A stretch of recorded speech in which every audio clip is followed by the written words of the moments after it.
வணக்கம். திண்ணைக்கு வந்த சொந்தங்களுக்கு என்னுடைய அன்பான வரவேற்புகள். இன்னைக்கு திண்ணையில நாம ஒரு பாரம்பரிய தின்பண்டத்தோட செய்முறையை தான் பார்க்க போறோம். இந்த தின்பண்டம் கேரளால ரொம்ப பிரபலம். நம்ம ஊர்ல நம்ம பொருவிழங்கா பண்ற மாதிரியே கேரளால அவங்க பண்ணக்கூடிய ஒரு தின்பண்டம் இது. இத சிவப்பு மட்டை அரிசி வச்சு பொதுவா பண்ணுவாங்க. இது இட்லி ரைஸ்ல கூட பண்ணலாம் அல்லது சாதாரணமான புழுங்கல் அரிசி, சாப்பாட்டு அரிசியில கூட நீங்க பண்ணலாம். இன்னைக்கு நாம 1 கப் மட்டை அரிசியில இந்த தின்பண்டம் பண்ண போறோம். இத நம்ம ஊர்ல சம்பா புழுங்கல் அரிசி அப்படின்னு சொல்லுவாங்க. இந்த அரிசிய 2 தடவ நல்லா தண்ணீர் ஊத்தி கழுவிட்டு, இத நாம கொஞ்ச நேரம் ஒரு ஸ்ட்ரெய்னர்ல வடிகட்டி வச்சுக்கலாம்.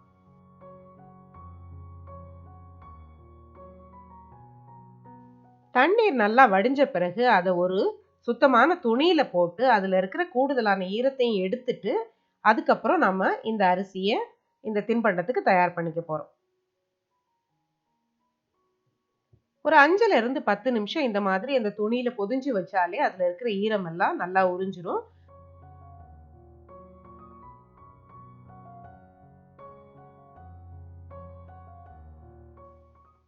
இப்ப பார்த்தீங்கன்னா தெரியும், ஈரப்பதம் இல்லாம அரிசி நல்லா உலர்ந்த மாதிரி இருக்கு. இப்ப இந்த அரிசிய ஒரு கனமான வாணலியில போட்டு இப்ப நாம வறுத்துக்க போறோம். தீ மிதமா இருக்கணும். இந்த அரிசி நல்லா பொரியணும். அந்த அளவுக்கு நாம வறுக்க போறோம்.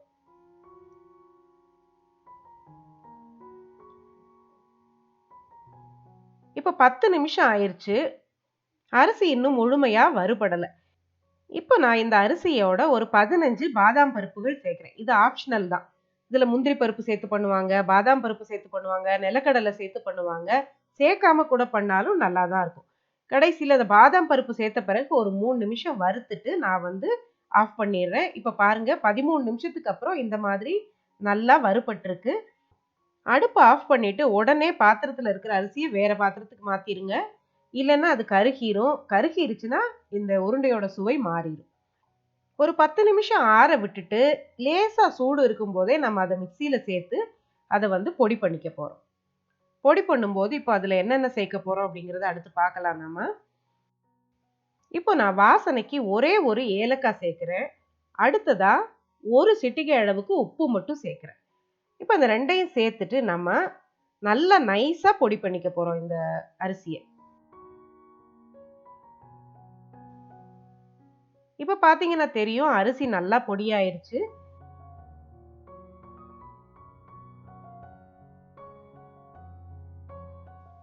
பொடி பண்ண அரிசிய ஒரு தட்டுல கொட்டிக்கங்க. அதுக்கப்புறம் நம்ம இதோட என்னென்ன பொருட்கள் சேர்க்கணும் அடுத்து அப்படிங்கிறத பத்தி பார்க்கலாம்.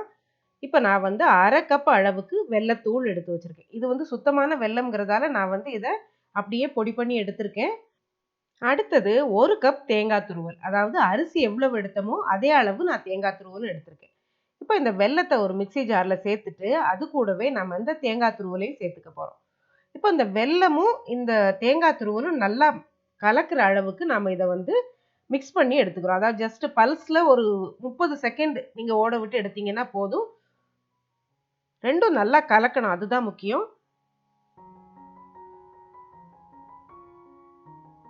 இப்போ இந்த தட்டுல தான் நாம உருண்டை பிடிக்க போறோம். அதனால நல்ல பெரிய அகலமான தட்டா எடுத்துக்கிட்டீங்கன்னா நல்லது. இப்ப பாருங்க இந்த தேங்காயில உள்ள ஈரப்பதமும், அந்த வெல்லமும் சேர்ந்து சரியான பதத்துல இருக்கு. இப்ப அதோட கொஞ்சம் கொஞ்சமா நாம வறுத்து பொடி பண்ணி வச்சிருக்கிற அந்த மாவை சேர்த்துக்க போறோம். மாவை கலந்து விட்டு அது உருண்டை பிடிக்கிறதுக்கு சரியான பதம் வர்ற வரைக்கும் நம்ம கொஞ்சம் கொஞ்சமா சேர்த்து கலந்துக்க போறோம். கடைசியில ஒரு கைப்பிடி அளவுக்கு மாவை மட்டும் வச்சுட்டு நம்ம இத முழுசா சேர்த்து கலந்துக்கலாம்.